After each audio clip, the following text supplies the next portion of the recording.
Assalamualaikum warahmatullahi wabarakatuh. Kalau makan jangan lupa bawa ransel. Kita sukseskan PKS TV Sulawesi Selatan. Sukses. Jangan lupa untuk terus subscribe, like, share, and comment untuk PKS TV Sulawesi Selatan. Bismillahirrahmanirrahim. Assalamualaikum warahmatullahi wabarakatuh. Waalaikumsalam warahmatullahi. Alhamdulillah, pemirsa TV PKS TV Sulsel, pada hari ini kita bisa berbincang-bincang kembali dalam rangka acara podcast spesial Ramadan PKS TV Sulsel. Bersama-sama dengan kita telah hadir Ustazah Zainab. Alhamdulillah. Assalamualaikum Ustazah. Assalamualaikum warahmatullahi wabarakatuh. Baik, sedikit profil tentang beliau. Nama lengkap beliau adalah Dr. Hajjah Zainab Abdullah LC MTHI. Beliau menyelesaikan S1-nya di Universitas Al-Azhar Kairo, Mesir, jurusan hadis ya Ustazah. Kemudian yang kedua S2-nya di UIN Alauddin, juga tafsir hadis, dan S3 di UIN Alauddin, bidang hadis. Sekarang beliau mengajar di Stain Al-Azhar dan juga di Pasca Sarjana UIN Alauddin. Baik, hari ini bincang-bincang kita terkait fikih Ziyam ya Ustazah.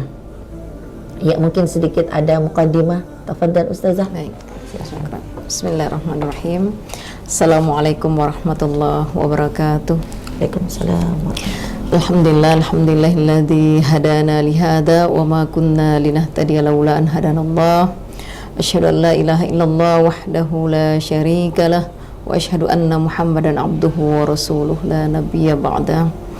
Alhamdulillah, puji syukur kita panjatkan kehadirat Allah Subhanahu wa taala karena kita sudah diberikan banyak nikmat, diantaranya nikmat kesehatan, kesempatan, nikmat Islam, dan juga nikmat umur yang panjang, sehingga alhamdulillah pada hari ini kita bisa memasuki bulan Ramadan tahun 1444 Hijriah.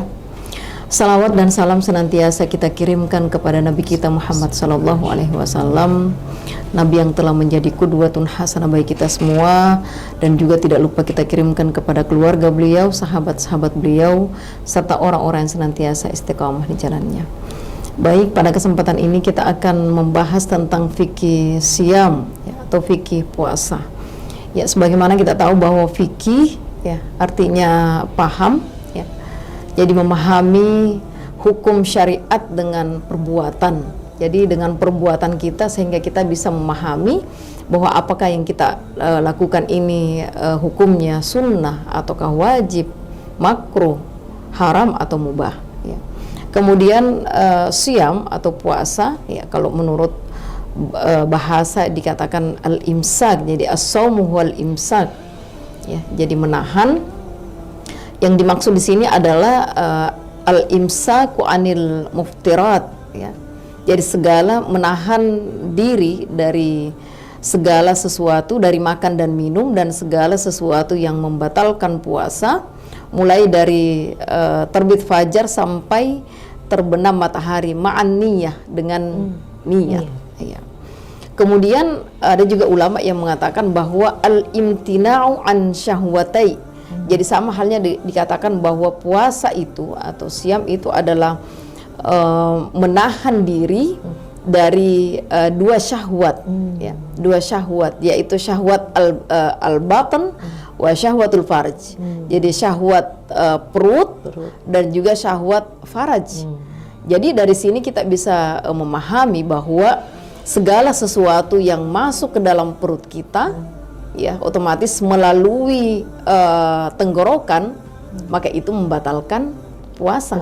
Jadi kalau kita mengatakan melalui tenggorokan berarti dari hidung, dari mulut, dan juga dari telinga ya, THT kan, ini berarti memang dia nyambungnya di tenggorokan. Jadi segala sesuatu yang masuk dari 3 lubang ini yang di atas dan sampainya ke tenggorokan, maka itu membatalkan puasa.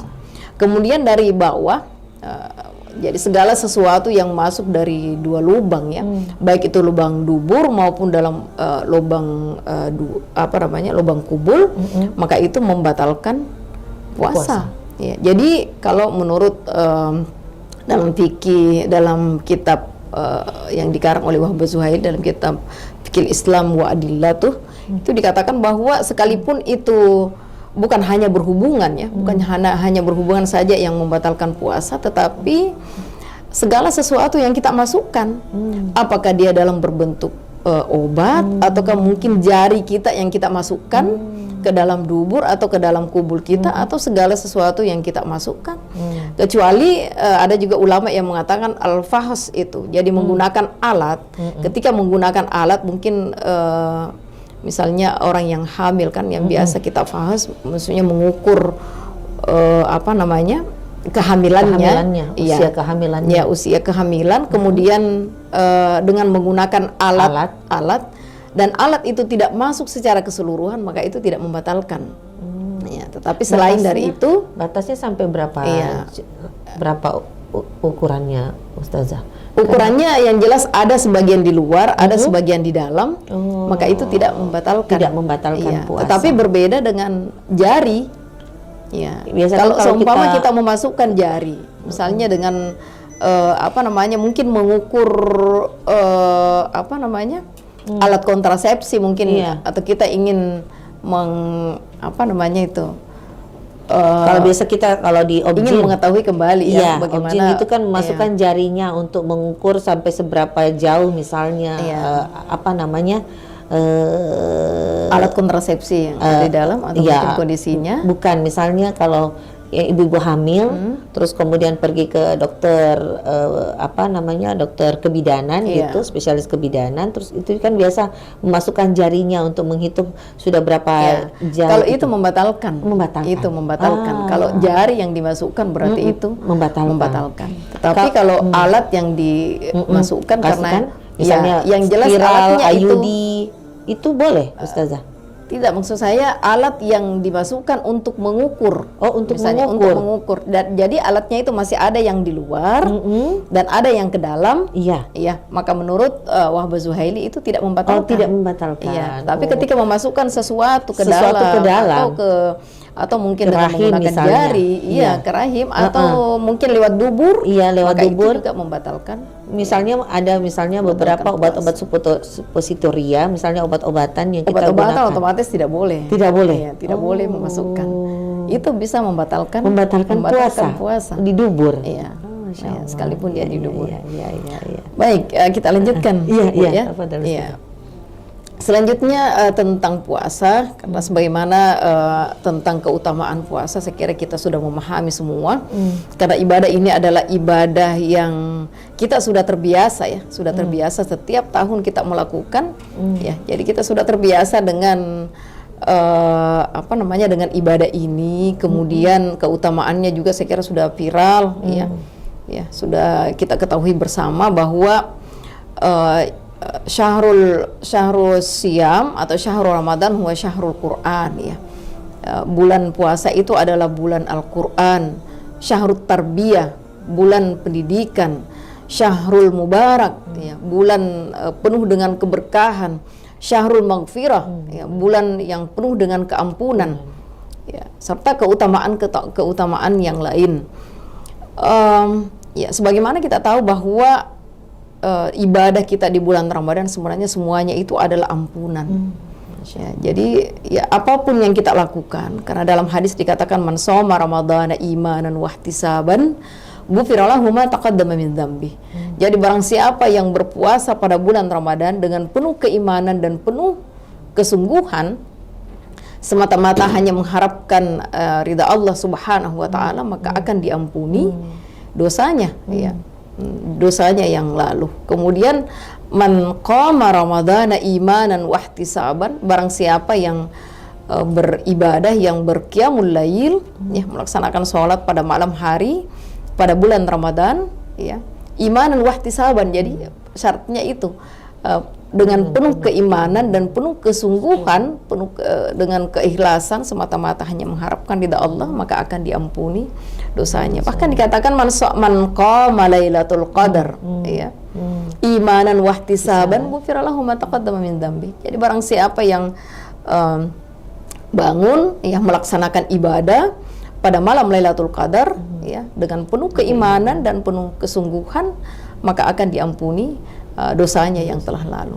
Jadi otomatis makanya dikatakan syahrul Ramadan wa syahrul maghfirah. Ya, dia adalah bulan pengampunan karena memang semuanya adalah pengampunan. Ya. Puasa kita pengampunan, kemudian sholat kita pengampunan, ibadah-ibadah kita yang lain semuanya adalah mengandung pengampunan Allah Subhanahu wa taala. Dan sekira inilah hal yang tertinggi, tujuan tertinggi kita hidup di dunia, karena ketika kita sudah mendapatkan pengampunan dari Allah Subhanahu wa taala, maka saya kira apapun ya rahmatnya Allah akan turun, ridhanya Allah akan turun kepada kita semua. Saya ingin mengatakan bahwa ya, saya kira ada di antara umat Islam yang tidak mendapatkan pengampunan itu. Ya, saya kira orang-orang yang menjalani hari-harinya di dalam bulan Ramadan itu sama halnya dia menjalani hari-harinya di luar dari bulan Ramadan. Maka mereka inilah yang tidak mendapatkan ampunan.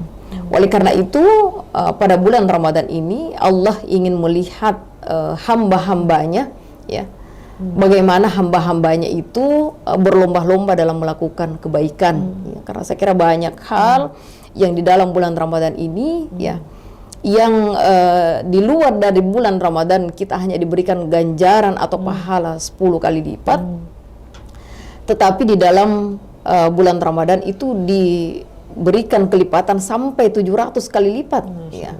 Bahkan Rasulullah mengatakan wallahu yudha'ifu liman yasha, bahkan Allah menambah lagi lebih dari itu, ya, dari pahala yang kita lakukan. Jadi memang seperti misalnya sedekah yang terbaik adalah pada bulan Ramadan. Ya. Kemudian dalam hadis ini dikatakan illas siyam, ya, kecuali puasa. Jadi puasa itu Allah tidak memberikan ganjaran dengan 70 sampai 700, tetapi lebih dari itu, unlimited barangkali istilah. Unlimited, iya betul, unlimited.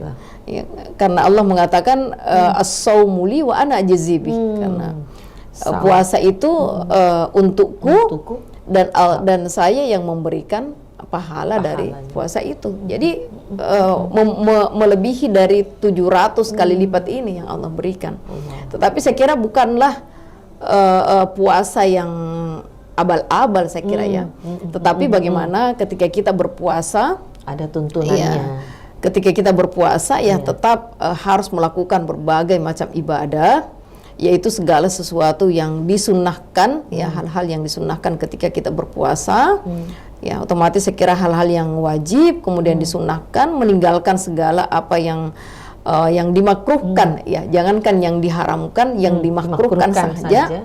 Bahkan suatu hal yang boleh, ya, yang boleh saja, lain, ya, yang boleh saja yang kita yang boleh untuk dilakukan itu, kalau menurut Imam Syafi'i disunnahkan itu untuk meninggalkan perkataan dan juga perbuatan yang la ismalaha, yang tidak ada dosa baginya, itu pada bulan Ramadan. Ya.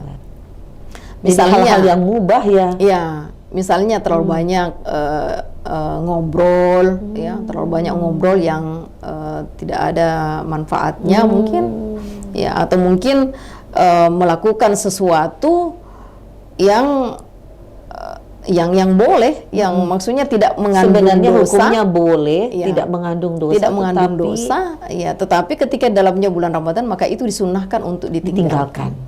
Misalnya dengan kita main game, ya, itu mubah sebenarnya, ya, itu kan hukumnya mubah, boleh untuk kita lakukan untuk main game. Tapi ketika dalam bulan Ramadan itu disunahkan untuk ditinggalkan, agar supaya kita bisa melakukan ibadah-ibadah yang jauh lebih banyak pahalanya dibanding dari itu. Atau misalnya karaokean, ya. Seorang ya muslimah boleh kan karaoke, kalau seumpama gitu, di tempat karaoke, atau mungkin tidak ada orang yang mendengarkan, kita sendiri ingin menghibur diri kita, atau misalnya mendengarkan lagu-lagu barangkali, atau mendengarkan lagu-lagu, barangkali, betul, Ustazah, ya. Kalau hal itu tidak mengandung syariat, ya, atau tidak menambahkan keimanan dan ketakwaan kita, Allah, ya, maka hal itu disunnahkan untuk ditinggalkan menurut Imam Syafi'i. Bulan Ramadan. Ya. Puasa sebagaimana kita tahu bahwa juga bisa untuk membentuk karakter positif bagi seorang muslim, ya. Karena dengan berpuasa ini di mana kita dilarang untuk melakukan berbagai hal yang sebenarnya yang kita sukai. Ya, makan. Ya. Itu sebenarnya orang pada Minum. suka makan ya, Iya. Ustazah. Ya? Orang makan, siapa yang tidak suka Siapa yang makan? tidak suka makan? Apalagi kalau diajak Siapa yang makan-makan tidak suka? gratis ya, Ustazah. Masya Allah. Siapa yang tidak suka minum? Iya, Ya. iya. Kemudian berhubungan dengan pasangan. Iya, Ini kan iya. hal-hal dan lain yang banyak lagi hal yang kita sukai. Tetapi pada bulan Ramadan hal ini suatu hal yang diharamkan malah ya, yang tidak boleh untuk kita lakukan, ya, suatu hal yang dilarang. Saya kira hal ini ketika kita mampu untuk melewati Iya. ya, hal-hal yang yang bisa membatalkan puasa ini, maka lebih mudah bagi kita untuk mencapai derajat takwa. Ya, sebagaimana dalam ayat dikatakan la'allakum tattaqun. Ya. Jadi saya kira memang itu ya. Iya. Ya, karena jangankan hal-hal yang tidak boleh untuk kita lakukan, hal yang disukai pun kita diperintahkan untuk tidak melakukan itu. Ya, dan malah diharamkan ketika datangnya bulan Ramadan. Hikmahnya apa? Itu untuk tarbiyah ya, Ustazah. Iya, untuk tarbiyah, untuk saya kira dalam bulan Ramadan juga ini akan melatih solidaritas sosialnya kita ya. Karena bagi orang yang berpuasa otomatis kita yang merasakan saya kira orang yang berpuasa pasti akan merasakan lapar dan haus ya. Jadi otomatis ini mampu untuk membangkitkan ya solidaritas sosial kita kepada saudara-saudara kita yang bahkan mungkin setiap hari dia merasakan itu. Ya, jadi lapar dan haus itu setiap hari dia merasakan, bukan hanya pada bulan Ramadan saja dia merasakan itu. Jadi mudah bagi kita untuk berbagi ya, untuk berbagi, untuk bersedekah, dan saya kira itulah hal yang disunnahkan ya, salah satu hal yang disunnahkan selama bulan Ramadan. Iya. Baik, saya lanjutkan atau gimana? Dilanjutkan lagi. Iya, dilanjutkan. Iya. Baik, saya mungkin langsung saja ke rukun ya, rukun berpuasa atau syarat wajib berpuasa. Jadi syarat-syarat wajib berpuasa saya kira yang pertama Islam, kemudian balik, berakal, ya, tamyiz. Tamyiz itu orang-orang yang bisa membedakan ya antara yang baik dan yang buruk. Nah, itu sudah bisa sudah bisa melakukan puasa. Beda ya. antara berakal dengan tamyiz, Ustazah. Beda. Kalau berakal itu kan berarti orang yang tidak gila, waras ya, gitu ya. Ya. Kalau balik dengan tamyiz biasanya orang yang ini kurang bisa membedakan. Jadi balik itu kan ditandai dengan ketika yang laki-laki dengan mimpi basah, kemudian yang perempuan dengan haidnya. Nah, kalau tamyiz ini berarti dia sekalipun dia belum balik, jadi biasanya kalau perempuan misalnya ada yang balik sampai 12 tahun, atau mungkin 14 tahun, atau mungkin ada yang 10 tahun. Tetapi kalau tamyiz 7 tahun ke atas. 7 tahun ke atas. 7 tahun ke atas, misalnya dia sudah, anak-anak yang 7 tahun ke atas kan dia sudah bisa membedakan antara baik dan buruk. Yang kayak begini tidak boleh kita lakukan, yang begini boleh. Berarti dia sudah sah yang untuk melakukan ibadah puasa. Kemudian mampu untuk melakukan ibadah itu. Kemudian rukun puasa itu, mampu itu kriterianya seperti apa, Ustazah? Bisa menahan. Bisa menahan dari makan dan minum. Ya, maka itu sudah wajib untuk. Kalau dalam kondisi sakit, berarti dia tidak bisa. Iya, berarti ada rukhsah namanya. Ya, ada kemudahan yang diberikan. Ya, kalau dalam Al-Qur'an kan dikatakan faman kana minkum maridan aw ala safarin fa'iddatun min ayyamin ukhar. Ya. Jadi kalau dalam Al-Qur'an itu dikatakan ada dua hal atau ada dua kondisi di mana seseorang itu boleh baginya untuk meninggalkan puasa. Ya, jadi diberikan kemudahan, yaitu orang yang sakit, ya, kemudian orang yang dalam keadaan musafir. Ya, jadi sekira orang yang sakit kalau umpamanya dia tidak mampu untuk menahan, ya, tidak mampu untuk berpuasa, maka dibolehkan untuk tidak berpuasa. Tidak berpuasa. Tidak dikenakan kafarah, ya, karena ada namanya kafarah ya. Dan juga tidak dikenakan bahwa harus mereka berfidyah. Jadi memang untuk menggantinya puasa saja, fa'iddatun min ayyamin ukhar. Jadi hendaklah dia mengganti hari-hari yang dia tinggalkan itu pada hari-hari di luar dari bulan Ramadan. Jadi tidak diwajibkan bagi dia untuk membayar fidyah. Iya, tidak Kalau dia diwajibkan sakit. kalau cuman sakit. Kemudian apa namanya, yang musafir, Iya. ya, musafir. Ya, ini kan juga hal rukhsah ya. Iya. Jadi keringanan yang diberikan seorang muslim yang melaksanakan perjalanan, dan perjalanannya itu kalau menurut dalam kitab fikih Samwadillah itu seperti sesuai dengan apa yang diinikan oleh Imam Syafi'i, mengatakan bahwa apa namanya, masafa atau jarak jarak musafir itu adalah 89 km. Jadi nanti Kalau dari Makassar sini mungkin kira-kira dari Makassar mungkin sampai ke Baru, Baru. ya. Jadi Makassar sampai ke Baru, sudah sampai 89 kilometer. Jadi sudah bisa, Maka boleh sebenarnya. boleh untuk berbuka. Tetapi kalau umpamanya dia mampu sebenarnya ya. untuk berpuasa, Iya. maka boleh juga untuk berpuasa. Ya, tetapi Dan kalau tidak apa-apa seumpama- ya Ustazah kita tetap berpuasa walaupun ada keringanan yang diberikan tidak oleh Allah. mengapa. Tidak mengapa. Karena kan ini apa namanya, kewajiban ini fa'iddatun min ayyamin ukhar. Ada ininya. Ada resikonya kan, harus ganti. Oh iya, harus ganti. betul. Iya. Harus ganti. Kalau seumpama kita tidak mau mengganti, mungkin aduh ini terlalu banyak puasa kotak saya ini, kalau harus ini lagi. Dan saya mampu untuk melaksanakan ibadah ini, maka boleh. Tetap boleh untuk berpuasa. Kemudian dalam musafir ini menurut Imam Syafi'i itu beliau memberikan persyaratan bahwa tidak termasuk, tidak digolongkan seorang musafir apabila seseorang itu memang dia sudah sering melakukan musafir atau pekerjaannya sudah menjadi seorang musafir. Memang bolak-balik begitu, itu tidak dikategorikan sebagai musafir. Misalnya sopir.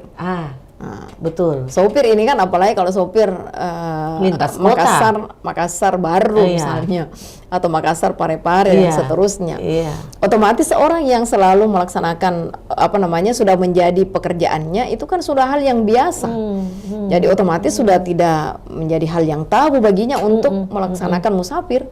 Ya, jadi tetap mereka diwajibkan untuk berpuasa. Kecuali ketika memang pada waktu atau kondisi-kondisi tertentu dia tidak mampu untuk melaksanakan, atau itu bisa dikategorikan sebagai orang sakit. Jadi masuknya di orang sakit, masuknya dan ke dalam golongan yang sakit. Ya, karena kadang ketika kita melaksanakan apa namanya musafir ya, ketika kita melakukan perjalanan, mungkin kadang ada sakit perutnya, atau kadang mungkin pusing, atau dan lain sebagainya, atau bahkan mual, atau lemas dan lain sebagainya. Saya kira itu yang kondisi orang-orang musafir ya. Ya, tetapi ketika seorang supir ya, supir mobil yang memang menjadi pekerjaannya, saya kira tidak hari-hari yang saya kira tidak merasakan itu. Kecuali mungkin beberapa kondisi. Ketika dia merasakan itu, maka boleh untuk berbuka. Ini satu hal lagi masalah mampu ini Ustazah. Ada beberapa orang tertentu dengan pekerjaan tertentu, misalnya seperti tukang, di mana mereka harus menguras banyak tenaga. Nah, apakah berlaku juga masalah mampu tidak mampu ini terhadap mereka, Ustazah? Iya. Misalnya kalau apa namanya, itu yang saya katakan tadi ya, kalau seumpama sudah menjadi pekerjaan kita, maka sebenarnya itu sudah tidak sudah bukan menjadi, mestinya bukan menjadi rukhsah. Iya, mestinya bukan sudah menjadi keringanan. Iya, keringanan bagi dia untuk tidak melakukan puasa. Iya, untuk tidak melakukan ibadah puasa ini. Jadi kalau seumpama pada kondisi tertentu itu tadi, tetapi kalau seumpama dia melakukan apa namanya, pada setiap kondisinya memang tidak bisa untuk apa namanya, untuk menahan ya, untuk menahan. Ya, jadi kondisinya apa nih? Apakah dia dalam keadaan sakit, ataukah dalam keadaan apa namanya, memang dia tidak bisa melakukan? Karena sebenarnya kalau dalam Al-Quran kan dikatakan faman kana wa 'alal ladzina yutiqunahu fidyatun ta'amu miskin ya. Jadi bagi orang-orang yang tidak mampu untuk melakukan berpuasa, untuk melakukan ibadah puasa itu, maka baginya untuk fidyah, ya, fidyatun ta'amu miskin, untuk memberikan makan kepada fakir miskin. Nah, menurut Ibnu Abbas, beliau mengatakan bahwa yang dimaksud dengan orang yang tidak mampu dalam melaksanakan ibadah puasa ini adalah orang yang pertama itu sudah lanjut usia. Memang dia tidak mampu untuk menahan, ya. Kemudian yang kedua adalah orang yang mempunyai penyakit menahun yang sudah tidak diharapkan lagi kesembuhannya. Misalnya umurnya masih muda, misalnya 40 atau 50 tahun. Tetapi karena dia mempunyai penyakit yang udah menahun, kita tidak tahu kapan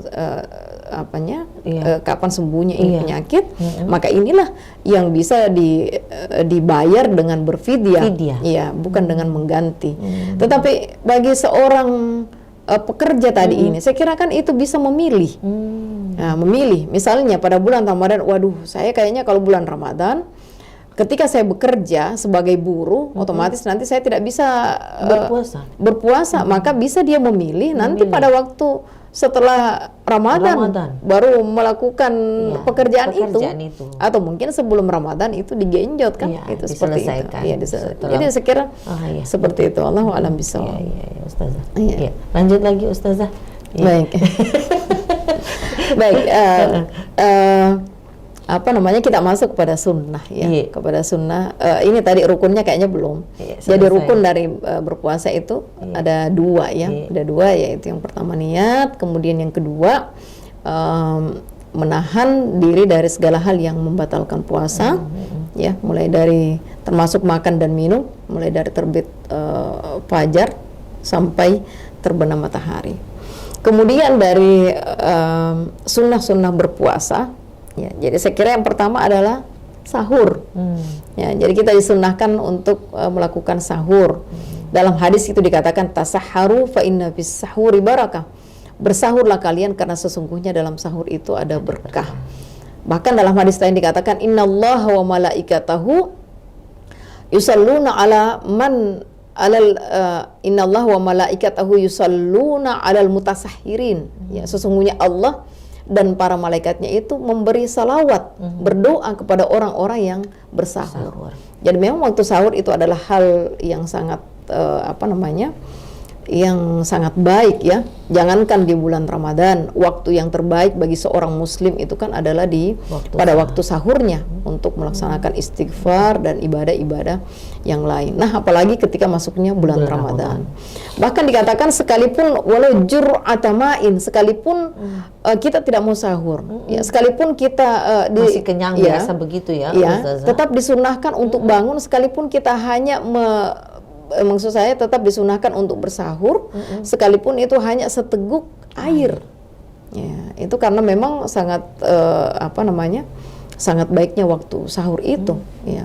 Tetapi saya kira pada waktu sahur jangan kita hanya bangun saja untuk makan. Ya. Tetapi bagaimana bisa mengisi waktu-waktu sahur itu, ya, dengan ibadah-ibadah yang lain selain dari makan sahur. Batas waktu sahur itu mulai dari jam berapa sampai jam berapa kira-kira? Ya, pokoknya di sepertiga malam terakhir, batasnya sampai azan subuh. Ya, sampai azan subuh. Ya, masuknya waktu subuh sampai subuh. Iya, jadi sampai subuh. Dan yang disunahkan ini kan mentakhirkan, ya, berarti memperlambat sahur kita. Waktu sahur kita. Ya. Tapi jangan juga sampai kebablasan. Karena terlalu lambat 5 menit sebelum azan baru makan. Ini kan membuat ini kan ada waktu imsak juga ini Ustazah. Ada waktu imsak, ada waktu azan. Itu kan kalau imsak itu kan lebih kepada kehati-hatian kita. Maksudnya pada waktu imsak itu, ya, kalau seumpama bisa berarti kita sudah tidak makan berat. Dengan kurma, dengan madu, dengan air minum atau mungkin dan lain sebagainya. Jangan sampai nantinya kebablasan masuk ke sudah imsak baru makan nasi gitu ya Ustaz, ya. Nggak dapat berarti waktunya. Iya, yang jelas masih boleh. Ya, masih boleh, hanya saja di situ kehati-hatian kita. Karena namanya kalau kita kan, kalau di Indonesia kan dikenal dengan imsak, ya. Kalau maksudnya ada waktu imsak, kemudian ada waktu juga waktu azan. Azan masuknya subuh. Tetapi sebenarnya yang yang disyariatkan itu untuk menahan bahwa sudah tidak boleh makan dan minum itu adalah pada waktu masuknya waktu subuh. Iya, jadi seperti itu. Begitu. Iya. Kemudian kita masuk ke sunnah ya. Jadi halal yang sunnahkan tadi sekira yang pertama ya, yaitu yang sahur. Dan yang kedua adalah mempercepat berbuka. Ya, ta'jilul iftar ya. Jadi ya menyegerakan untuk berbuka. Menyegerakan berbuka. Jangan juga sebelum azan maghrib sudah buka memang sudah buka. Iya. Atau sebelum azan kita sudah memasukkan makanan di mulut kita. Masya Allah, itu kan bisa ya, membatalkan itu ya, batal ya berarti Ustazah. Kalau seumpama makanannya itu masuk ke dalam ini, misalnya atau misalnya seperti dengan onde-onde, karena kita sudah masukkan ke dalam mulut. Misalnya bisa jadi itu kelapa-kelapanya itu bisa masuk ke dalam tenggorokan kita ya, auzubillah, dan bahkan itu membatalkan. Jadi maksudnya di sini untuk menyegerakan berbuka bahwa ketika azan ya sudah terbit, sudah terbenam matahari, afwan. Jadi otomatis itu kita sudah disyariatkan untuk berbuka puasa. Jangan menunggu sampai selesai sholat maghrib baru kita berbuka. Tapi ya sebelum sebelum sholat maghrib jadi kita berbuka terlebih dahulu. Kemudian selanjutnya minimal membatalkan ya Ustazah, maksud saya. Karena kadang-kadang ada juga biasa orang malas misalnya untuk kemudian berbuka puasa dengan yang berat-berat. Jadi biasanya mereka mungkin dibatalkan, yang penting dibatalkan dulu dengan air putih misalnya begitu Ustazah. Boleh ya Ustazah? Iya, bisa dengan seperti itu.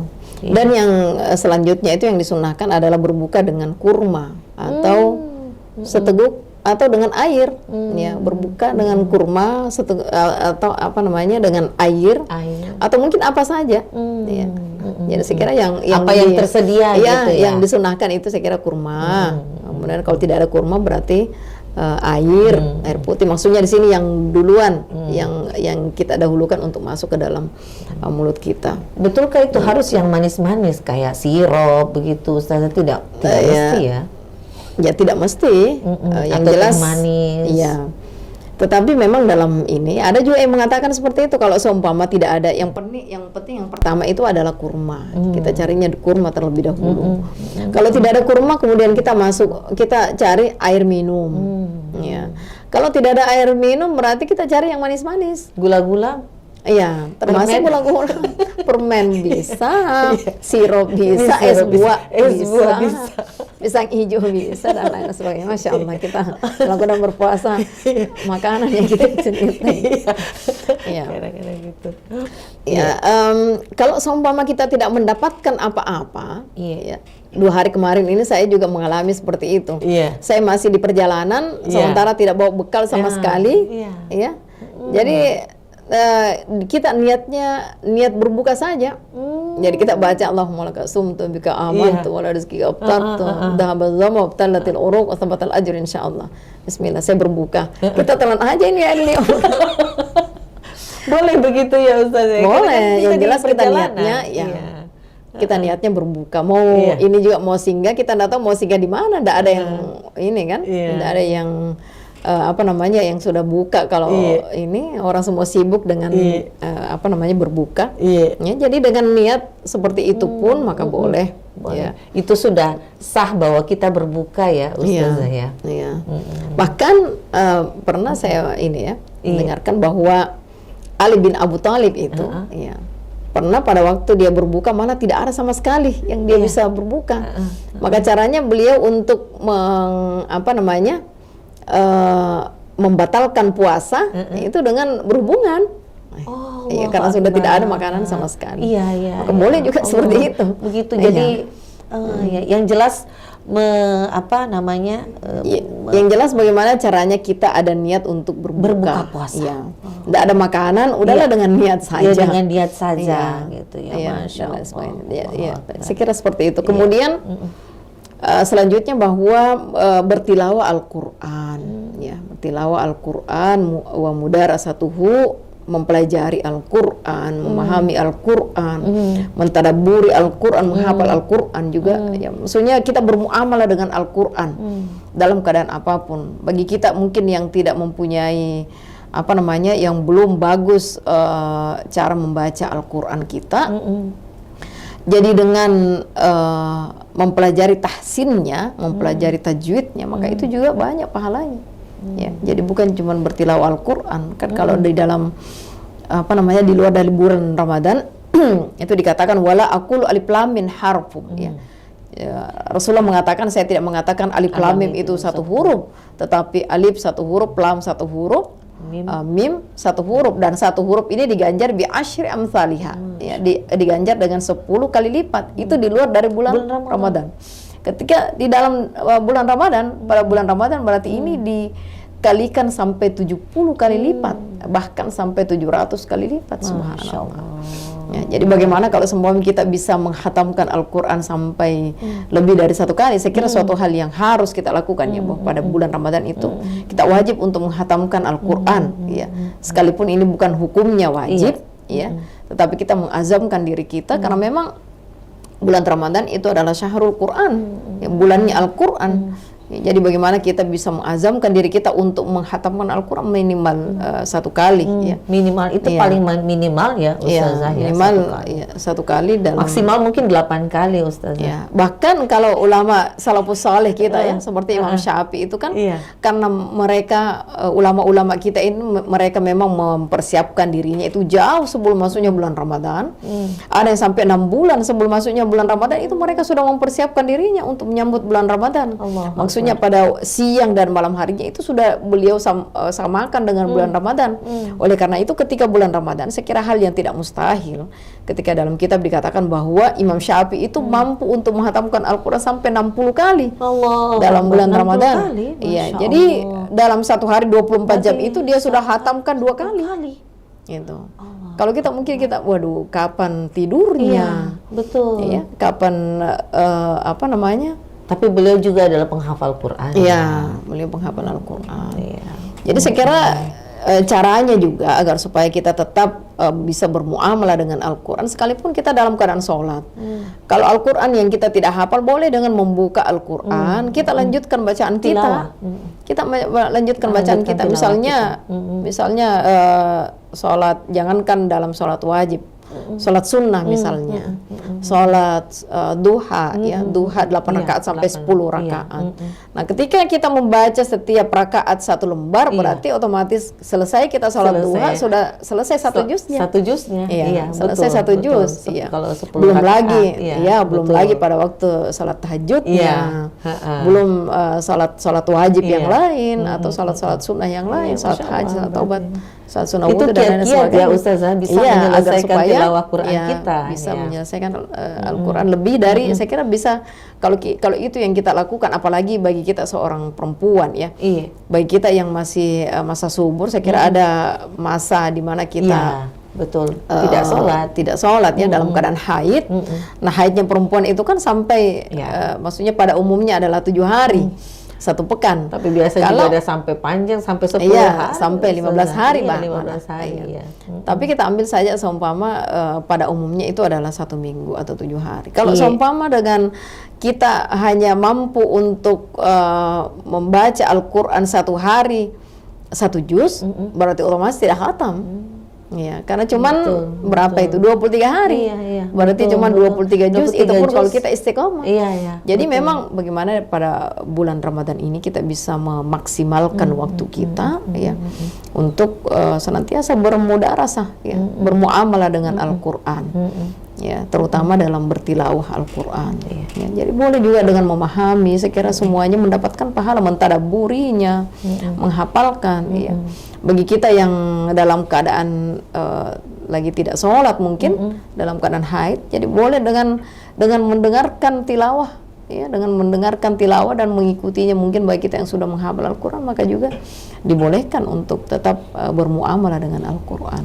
Ya. Saya kira mungkin insya Allah penjelasan Ustazah luar biasa ya sebagai mukaddimah kita hari ini, ya, dan insya Allah nanti kita akan berbincang-bincang ya Ustazah. Dilanjutkan ya, dilanjutkan nanti mungkin di di hari Selasa ya, insya Allah kita akan buka sesi tanya jawab dengan para pemirsa PKS TV Sulsel Ustazah, ya, yang hal-hal yang terkait dengan fikih siam ya, dan akan lebih panjang lebar lagi ya.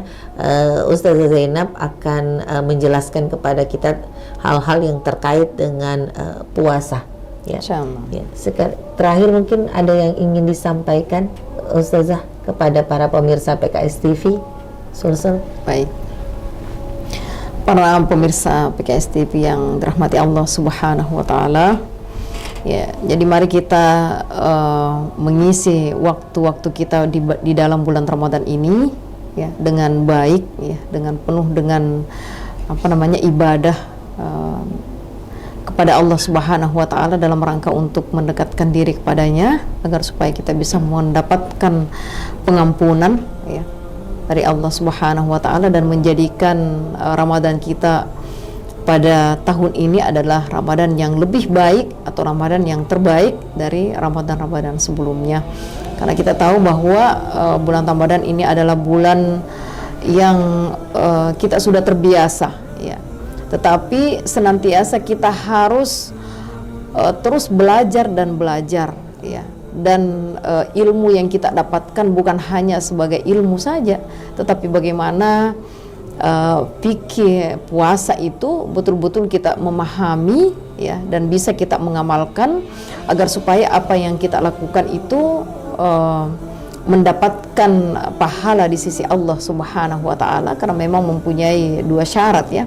Ibadah yang mendapatkan pahala atau dikatakan perbuatan kita dikatakan ibadah, yaitu adalah ikhlas lillahi ta'ala dan juga sesuai dengan syariat. Karena saya kira banyak hal ya di dalam bulan Ramadan itu yang dilakukan oleh umat Islam ya, masih banyak saya kira yang tidak sesuai dengan syariat, atau bahkan mungkin kita tidak memahami tentang fikih siam.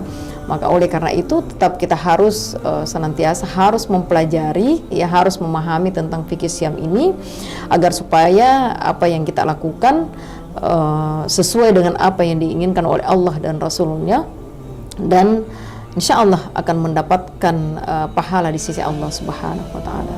Aku qouli hadza wa astaghfirullah li wa lakum. Wassalamualaikum warahmatullahi wabarakatuh. Assalamualaikum warahmatullahi wabarakatuh. Demikianlah pemirsa PKS TV Sulsel podcast kita hari ini. Nantikan live bersama Ustazah Dr. Zainab Abdullah bersama-sama dengan PKS TV Sulsel. Assalamualaikum warahmatullahi wabarakatuh. Waalaikumsalam warahmatullahi wabarakatuh.